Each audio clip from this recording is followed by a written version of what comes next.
সহজে বিয়ে হওয়ার জন্য বেশি বেশি সালাতুল হাজত নামাজ পড়ে দোয়া করতে হবে।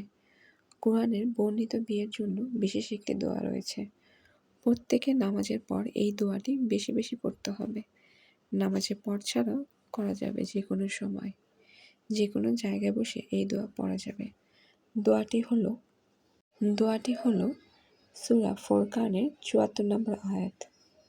উচ্চারণ হলো, রাব্বানা হাবলানা মিন আজওয়াজিনা ওয়া যুররিয়াতিনা কুররাতা আইয়ুনি ওয়াজআলনা লিল মুত্তাকিনা ইমাম। অর্থ হচ্ছে, হে আমাদের রব, আমাদের জন্য এমন স্ত্রী, স্বামী ও সন্তানাদি দান করুন যারা আমাদের চোখ শীতলকারী হবে।